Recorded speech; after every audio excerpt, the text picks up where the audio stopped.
Greg's songs that he's going to sing today, and it was Something True. I was like, wow, isn't that what we all want? This is what we want to know. We know what we're looking for in life. Something true. Oops. Oops. And I chose Genoa for this because, you know, there's sayings like the truth in beauty, the truth of beauty, the truth of your being, you know, and the truth is pure. The truth, you know, there's all kinds of things that we say about the truth, and she has that kind of representation of what we think of when we think of truth, and the purity of it, the whiteness of it, the light of it, and the untruths are in the darkness. So I want to just talk about truth today, the seeking of the truth, and what we mean about truth, and how you find the truth, and what is the truth.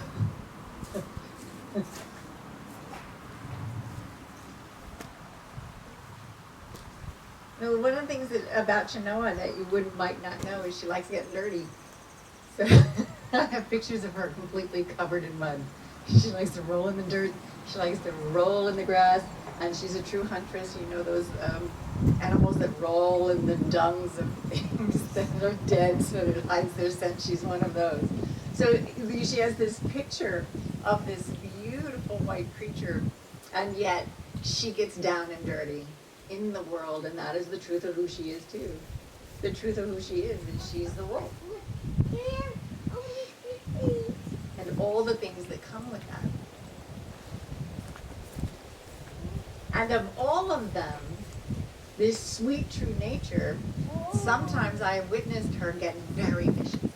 You can push her only so far, and then she's done. And you see it come out of this white, beautiful being. So the truth holds a lot of elements, and not just what we think we look like, and what it should look like. And sometimes it's very mysterious and hard to read. So we're going to talk about truth today. I'm going to try and talk about it myself and discover how to stay in truth and recognize it is not so easy to recognize. There you go. Oh! Yeah, don't get that. That's a bee. That's a bee. They like to eat the bees. And then they come around the corner and they're swollen here.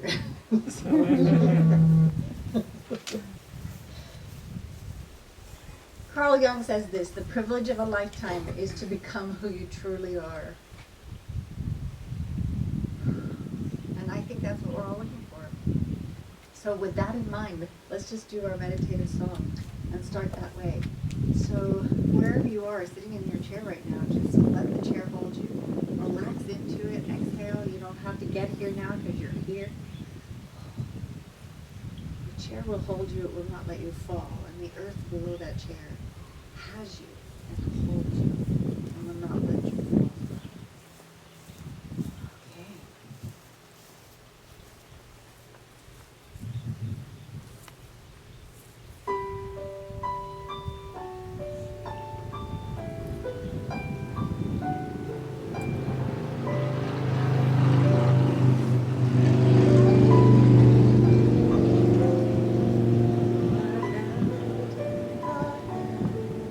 So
this natural environment, in this natural setting, moves to me and reminds me of who I am in this universe, and that there is an intelligent, creative force that runs in and around and through all living beings, and we are connected there to each other and to each and every other creation. And so as magnificent as these two trees are, there is nothing more magnificent than them that there is in you. Even if you spend a lifetime having to embrace that, just that truth with a capital T, that there is nothing in creation more magnificent than you and each other. I know it for myself, and I claim that each and every one of you can find the preciousness of your life in your heart's desires, and let your heart's desires move you and inform you to who you really are, and to embrace that truth at all times, despite appearances to the contrary, despite what others might say. You're mad at her.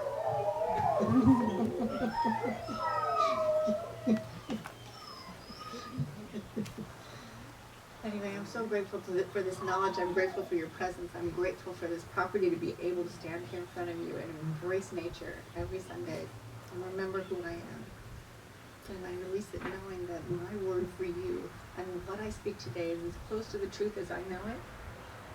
And I honor it with every part of my being. And I say it, so it is. Raho, namaste. Amen. Whatever word solidifies the truth for you in your body, and so you can embody this truth emotionally for yourself. Thank you.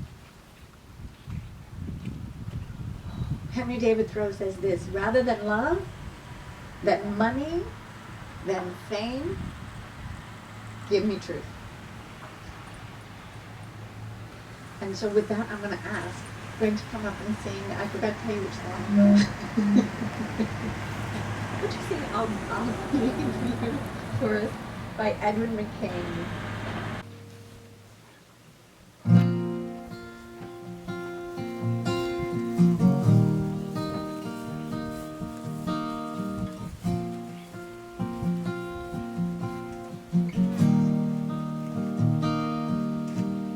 Strands in your eyes, the color them wonderful, stop me, steal my breath.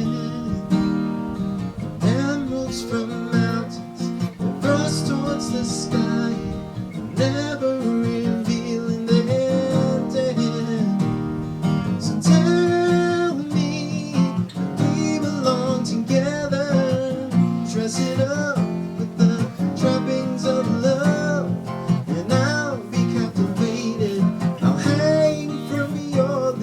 Instead of the gallows of heartache that hang from above, and I'll be your crying shoulder, I'll be your love suicide, and I'll be better when I'm older, I'll be the greatest fan of your life.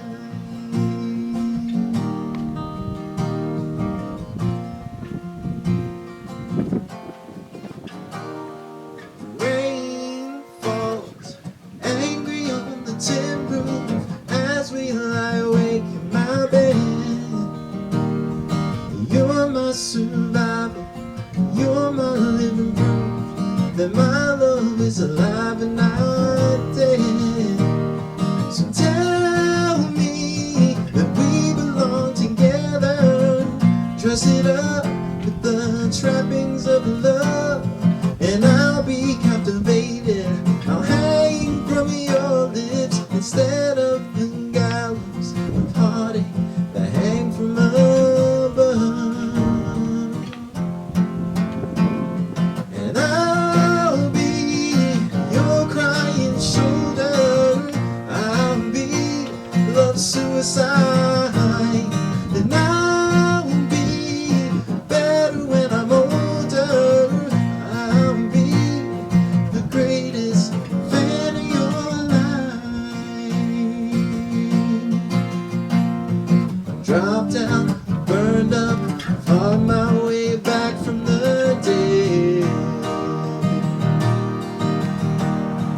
tuned in, turned on.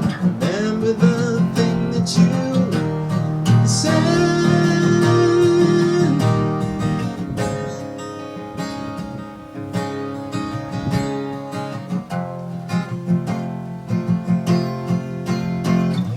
And I'll be your crying shoulder. I'll be love suicide. And I'll be better when I'm older. I'll be the greatest fan of your life.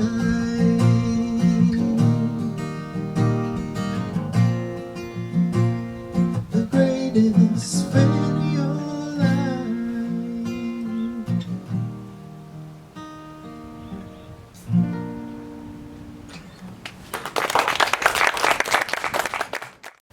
Ooh. The truth is rarely pure and never simple. That's what Oscar Wilde says. It's interesting because that song, as I was looking it up just to make sure I got the spelling right of the name so I can put it in my notes, it said the meaning of the song. And so I went into the meaning of the song and to see what this truth was, other than the truth of just reading it myself. Well, apparently this song is kind of a wedding song. This is like the new wedding song to sing, for people who are getting married. And the truth is, he was suffering through a really difficult breakup when he wrote it. And he says that he was suffering in a way because as much as he thought that he was in love and with this person, he was dysfunctional, completely dysfunctional throughout the relationship. He couldn't be in the relationship itself. And so part of the song is kind of recovering himself from that time. And also he was not just getting dumped there, but his record label was about to dump him as well. Even though he had sold a lot of records, and they were great numbers, they were not the kind of numbers that the record label wanted. And so he was about to lose this love that he couldn't function in, which really he didn't understand in himself. And then he was about to lose everything that he cared about and that he had built in his company. So he was about to lose everything, and he sat down and wrote down this song. And this song is what brought him back from all of it. Now, he doesn't say that this is a song about his relationship to himself, like recovering himself, that he belongs to himself, that he belongs to who he is, and he will be the shoulder he cries on. Because if anybody's ever suffered a really major breakup, you know that you're left alone with yourself to recover from it. And most of your friends are too afraid to deal with their own that they didn't do. That it's like, whoa. They can take it only for so long, and then you're like, oh, I can't go there. Oh no, it's her again. I can't handle it. I'll call her back later. Do you know what I mean? Those kinds of things where you become the plague to your friends because the truth of what you're going through is too painful, and you have not gone through your own long enough, and you kind of skirted back from it. And I talk about this a lot, that we kind of remove ourselves from each other in order to function in a way that we don't reveal ourselves to our communities as to who we really are. So we don't get the comfort we need. We don't get the shoulder to cry on that we need. We don't get to support each other and be strong and stand tall for someone who has to be scraped off the pavement right now. And so these truths, do you know what I mean, about also who we are, become unbearable to ourselves, and then we become unbearable to each other.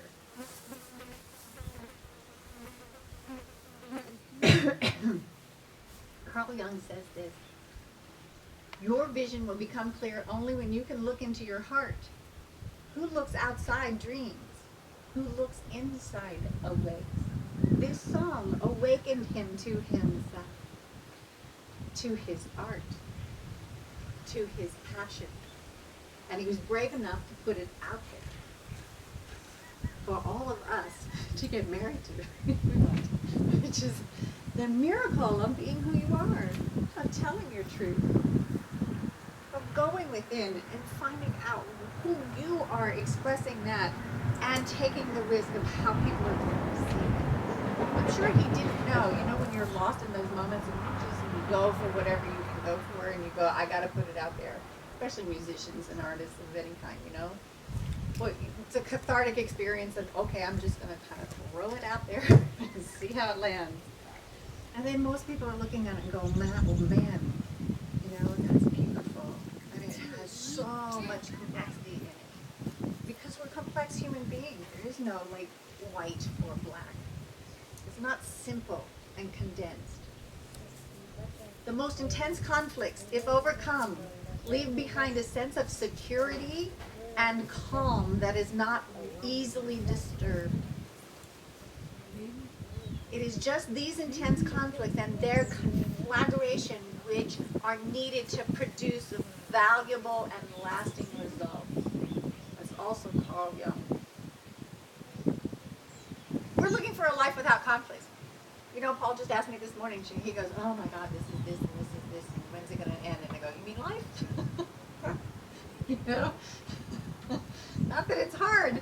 You know what I mean? Sometimes it's great and sometimes it's hard, but it's life. This is, if you're looking for a world where you're not going to confront yourself in each and every moment, I don't think that's this one. I don't think that's this one. But there's a certain calm in knowing, and I've had sobering moments where the truth has hit me and knocked me off my feet and sat me in a chair for a couple of hours, just knowing that there's something different that just shifted and transitioned from this life that I knew to this life that is now unknown, to how it's going to end and how it's going to come about and how it's going to step out from here. The truth, it is beautiful and a terrible thing too, and should therefore be treated with great caution. You can turn on the news at any time and you can hear a lot of pundits and people, the fact of the matter, the truth of the matter, the fact of the matter, the truth of the matter. Like, yeah, in your opinion. But then you turn on another show and the fact of the matter and the truth of the matter is totally different, depending on your perspective and who can you trust, who are you trusting? In our household, there's two different truths. There's my truth and Paul's truth. And somewhere in between that is a truth somewhere. But it's usually mine. And from his point of view, it's his. So which one of us are right? Depends on how happy one wants to be. You are, baby. Watch the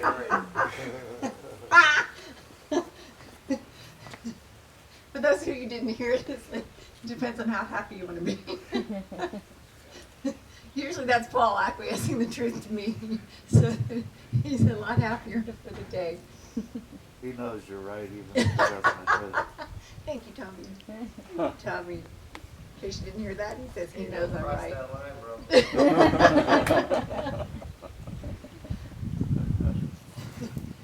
Well, here's what I believe to be true, even in those moments where I want to be right. Just because I'm right doesn't make it the truth. It's what I'm right about, and what he's right about is coming from everywhere we've been in the past and what we know in the moment. And it doesn't make him right or wrong. It doesn't make me right or wrong. It makes me right from my experience right now and him right for his experience. And we forget that. Respect for each other's truth of who they are in that moment when we have those conflicts that we think cannot be resolved. And then it becomes about, well, you said this. No, you actually said exactly this. And that becomes the conversation for the next hour, It's like, so really, are you going to pinprick every single word that I said? Yes, I am, until you get that what you said was this and not what you think you said. So it's like...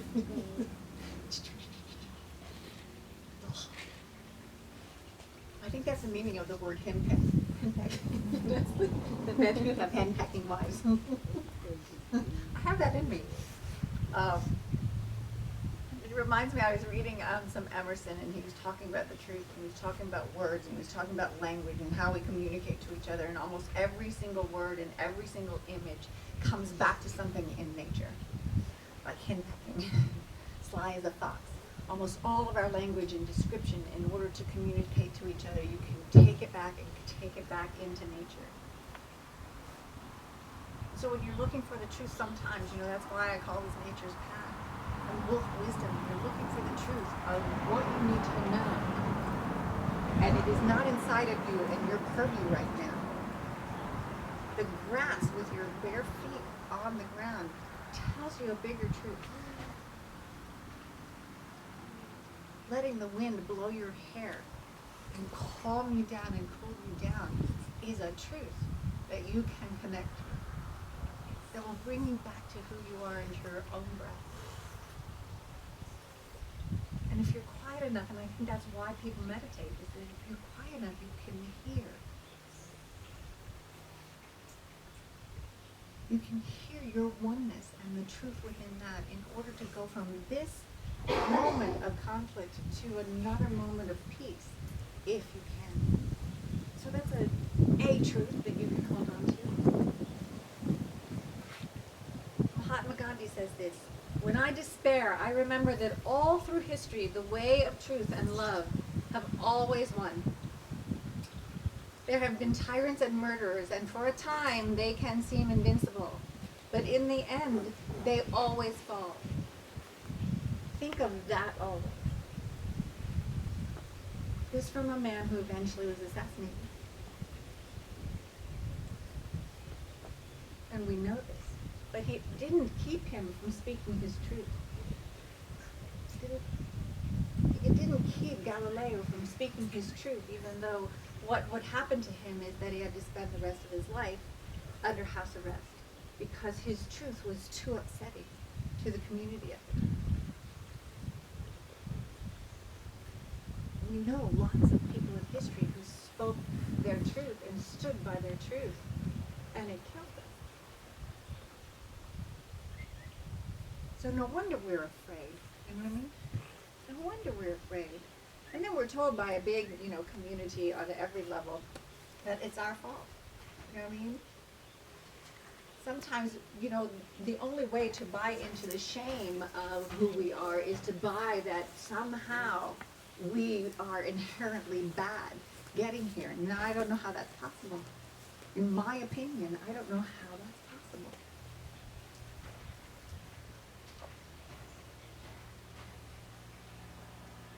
But I know that when you're raised to believe that you are inherently bad, that's what you will create, the law of cause and effect. And when bad happens, when you do bad things, when you are in upset, the more shaming you put on that person rather than inspiring that person, the more it will do things to shame you, do more to shame yourself.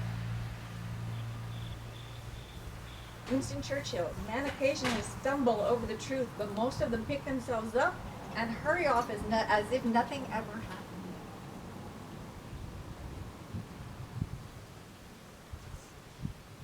And facts do not cease to exist because they are ignored.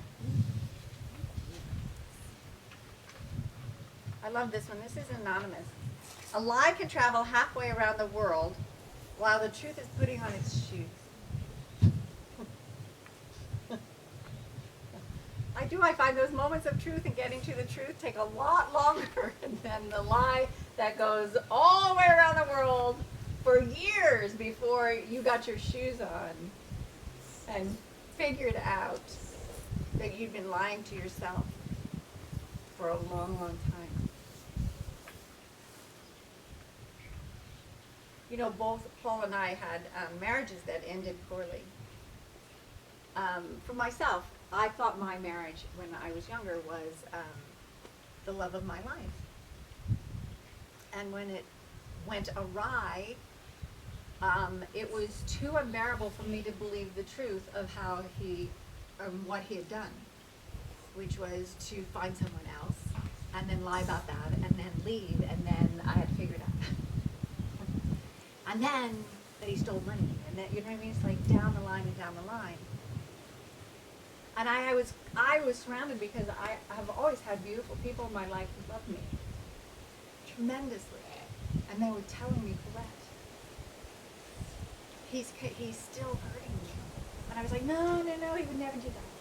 He just is in his own truth. He has to go and do whatever he's got to do. And to my detriment, I could not hear or acknowledge the truth. Not of who he was, because I always understood who he was. That's what I loved. But what he was capable of doing. And capable of doing to me. That's what I could not accept. And so the damage that I hurt from, based on what he had done to me, I did more damage to myself. And I'm talking, this is 1981, guys, so, you know, I'm still moved and hurt by the damage I did to myself. Because the truth was too unbearable to face.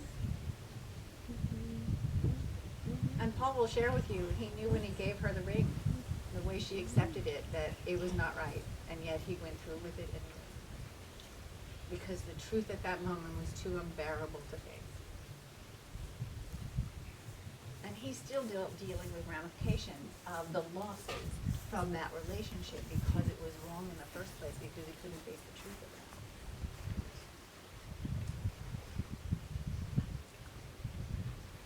Dostoevsky says, above all, don't lie to yourself. The man who lies to himself and listens to his own lie comes to a point that he cannot distinguish the truth from within or around him, and so loses all respect for himself and for others. And having no respect, he ceases to love.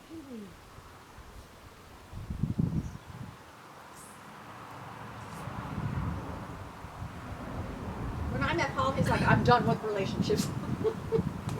He was adamant, and he meant it, and it was the truth for him at the time. He was done, because that's what it does to us. I, on the other hand, said, I'm not done, but I was so afraid to re-traumatize myself that it took me since 1981 to 2008 to let him in. Because I still couldn't face another truth that somebody else could hurt me, or I would allow that.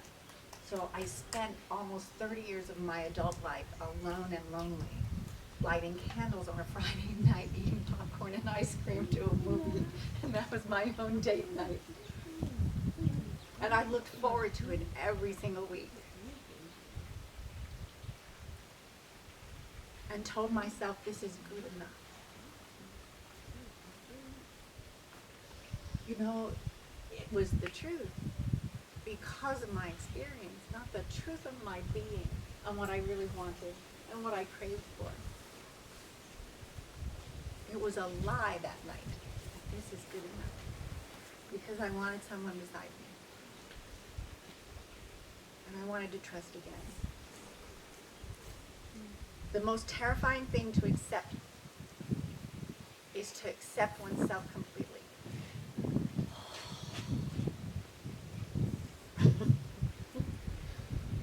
Now, I look at Chenoa, the reason I brought her up is how can you not look at her and just fall in love and know that she's an incredibly true being.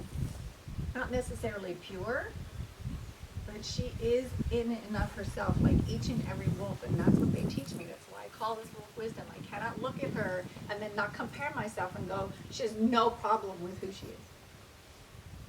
Why do I? Why do I? They've experienced life. She's 5 years old. And in a wolf's life, that's a long time. She has a different personality than any other wolf. She doesn't think less of herself. As because she has her station, she's very happy with her pack ranking. She's very sure of it, by the way. And I watch them and I want to be as sure-footed, you know what I mean? And stand in my body. And stand in who I am with that kind of freedom to be me.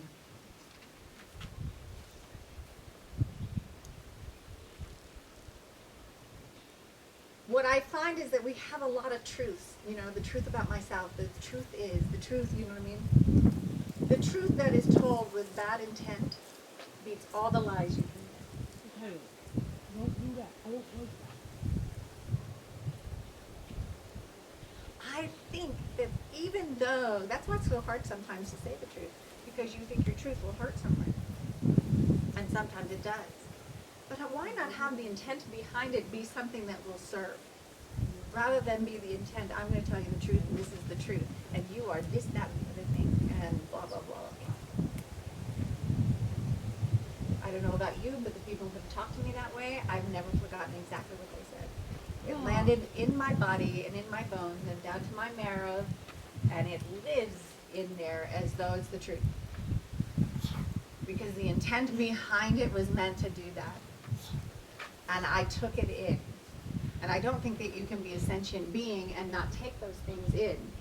And then you have to be so ever vigilant not to believe that their truth about you is true. But the intent still landed anyway.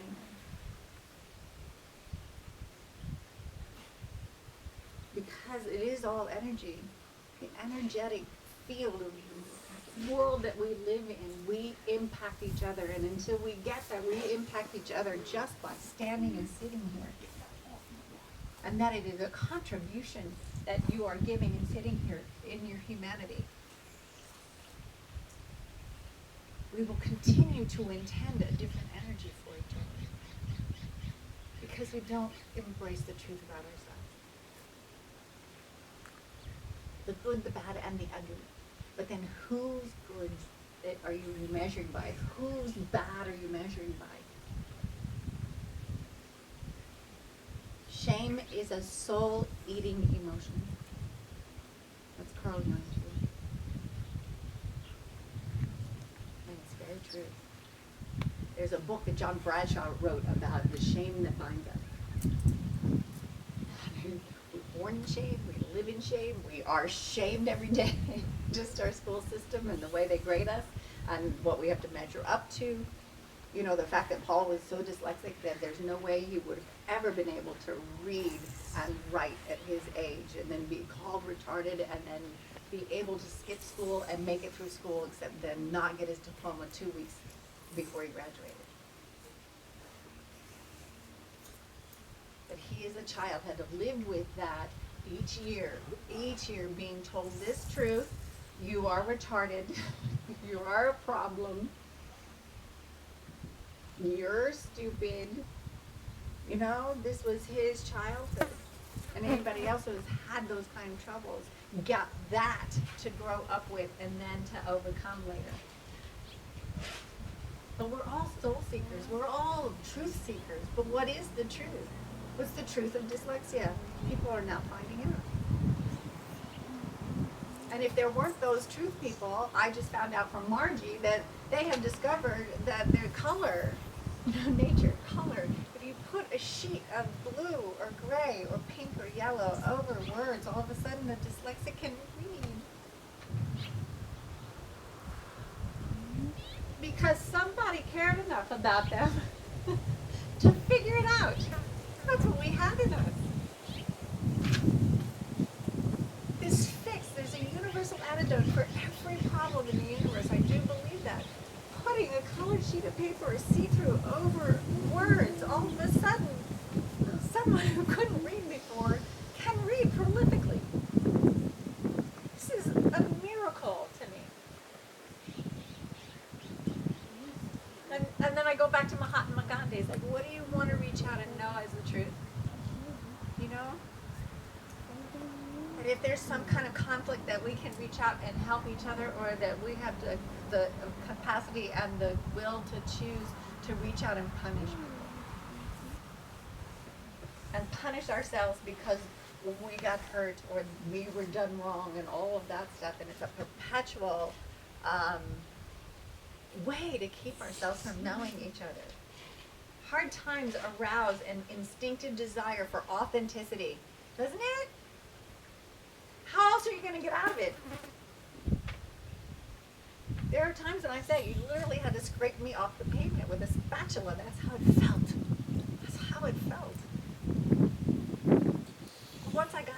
to search for a different truth than the one that I was living in order for that not to happen to me again. And I think we do that every day of our lives, in every moment of our lives. And it is exhausting. But it's more exhausting if you go back to what Carl Jung said is shame is a soul-eating emotion. As long as you are ashamed of who you are, you cannot contribute who you are.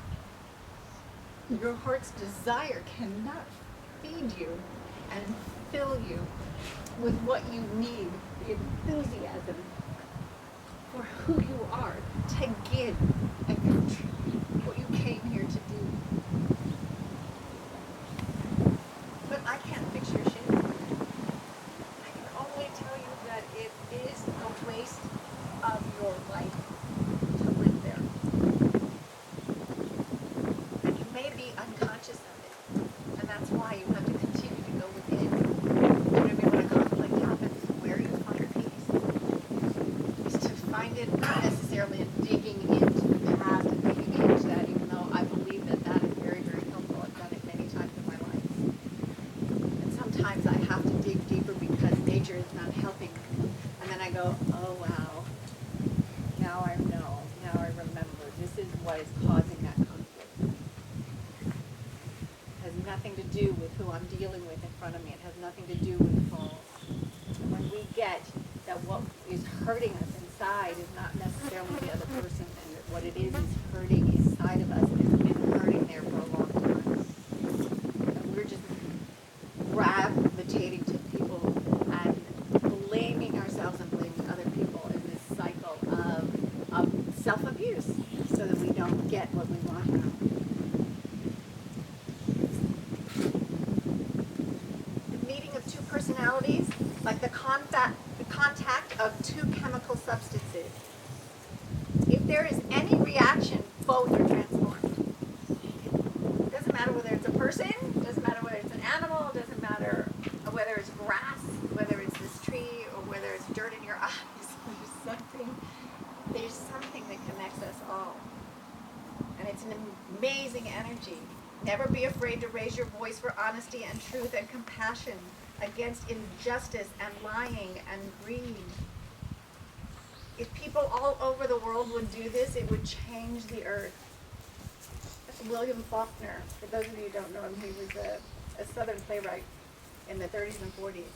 And Albert Einstein says anyone who doesn't take truth seriously in small matters cannot be trusted with the large ones either.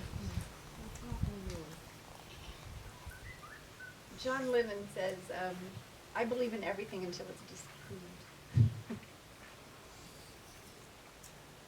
You know those people who says, I'll believe it when I see it?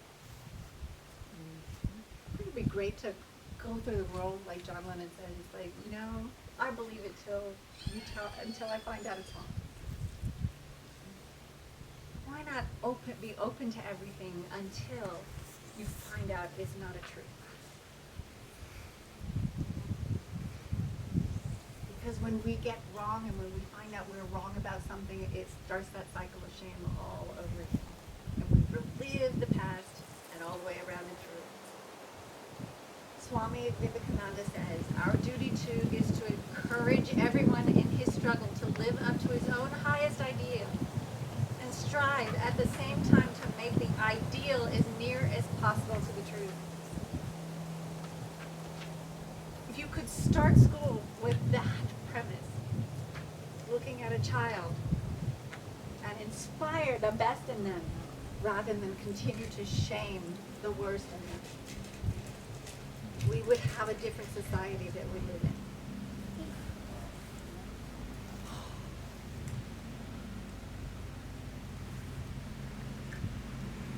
I don't know what the truth is, but I do think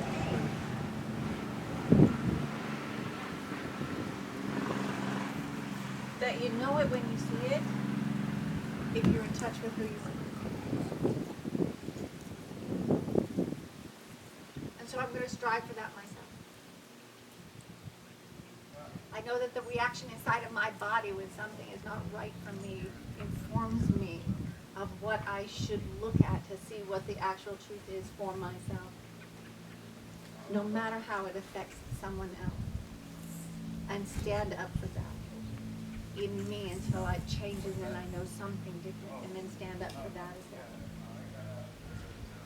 But if you're doubled over in pain in your stomach and your knees want to buckle and you are living in fear down to the bottom of your tailbone, something's not right. Doesn't mean someone's wrong. Just means something's not right. And then you need to know what that truth is so that you can move from there in a healthy way and love yourself through those times instead of shaming yourself through those times where I don't know what's happening, I don't know what I'm supposed to do with my life, I don't know where I'm going from here. What's going to happen to me? Paul's been listening to The Power of Now. Tommy gave him some tapes to listen to, and he's loving it.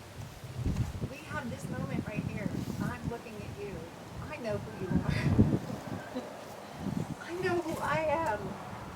I know more in here than I'm getting it in here, and I work on it every day and show up in front of you on Sundays and ask you to do that too. And when I'm with the wolves, they demand it of me. I have to be in the moment, in the now, in order to live around 9 to 10 wolves in my presence and around me every single moment because of their dynamic. And if you think about being surrounded by 10 kids with their own personalities, you know what I mean? And all wanting you in a certain way, you know, just what you said, you know, I'm not a grown. They will keep you in the present, and you have to be present and in your truth. And it has to be kind and it has to be benevolent, or they cannot be kind and benevolent to you, which is our mission here. And so I'm put to task by them every single day, and I honor it, and I'm so grateful for it. And my life might be full of conflict now, and full of busyness, and full of mystery, but it's so much different than sitting on a Friday night with my candles by myself, eating my popcorn and ice cream, and calling it a date.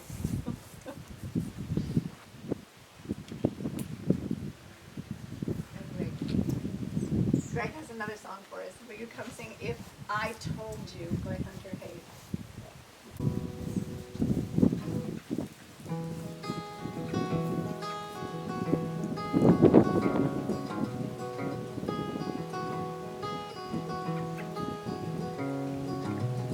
Been searching for something true. My heart says it must be. I'd love to fall and see it through, but only if you told me to.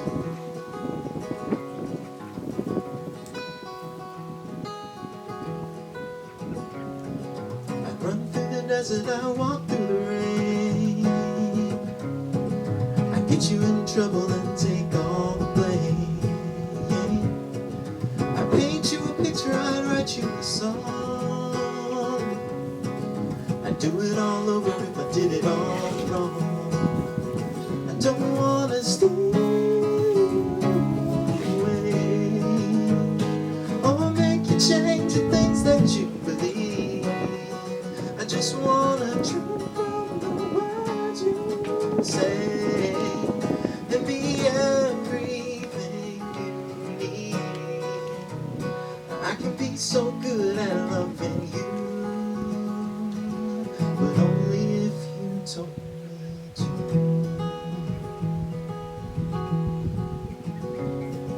I've seen a lot of good love go to waste, and I don't wanna look back on these days knowing all the things you never know.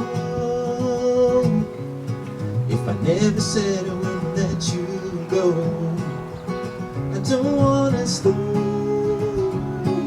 away or make you change the things that you believe. I just wanna drink from the words you say and be everything you need. Yeah, I can be so good at loving you,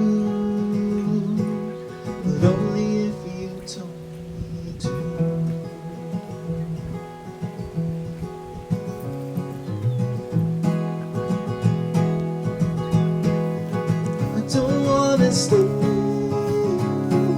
away, or make you change the things that you believe. I just wanted you from the words you say, and be everything you need. Now I can be so good at loving you, but only if you told me to.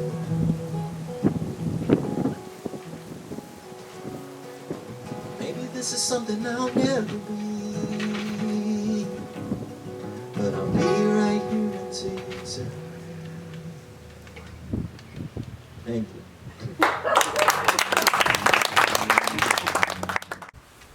Martin Luther King said, "I believe that unarmed truth and unconditional love will have the final word in our reality. This is why right, temporarily defeated, is stronger than evil triumph." I believe in that.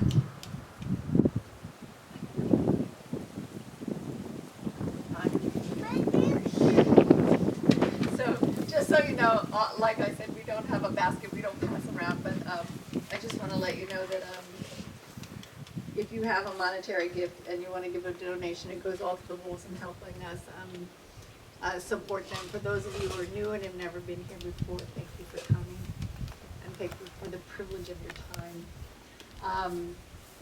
We have the burden basket. There's some people around who can explain it to you if you want.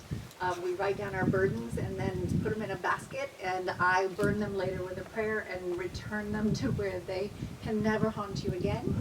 That's my intention. And then if there's something that you're grateful for, we have a joy jar on the other side that is in a little beautiful jar with black wolves on it. We'll go see the wolves after we kind of like relax a little bit, have some coffee and tea and some nosh, I believe, that Margie always brings for us. We also have some items if you're interested in purchasing them. They're handmade and donated in order to raise money for the wolves. So anything that you see out there all goes to, and all the proceeds go to the wolves and the Shadowland Foundation. This is the other truth I know. Come on, Kaylee. Kaylee, you ready? Are you ready? Yeah, come on up. Maybe the only truth I know is what I'm about to sing. Are you ready? Come on. Yeah. Hurry. Come on. Come on, we're going to sing, right? Okay. Remember? Help me do the sign language? Okay, so it's got sign language to it, so you know. You are the face of God. Are you ready? We're doing it. Okay, you are the face of God. I hold you in my heart. I tuck it in. You are a part of me. You are the face of God. Now what do you say? Hit it, Paul.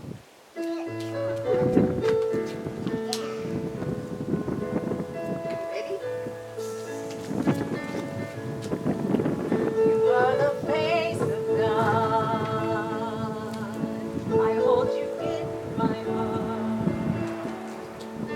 You are a part of me. You are the face of God. You are the face of God. I hold you in my heart. You are a part of the face of God. You are a part of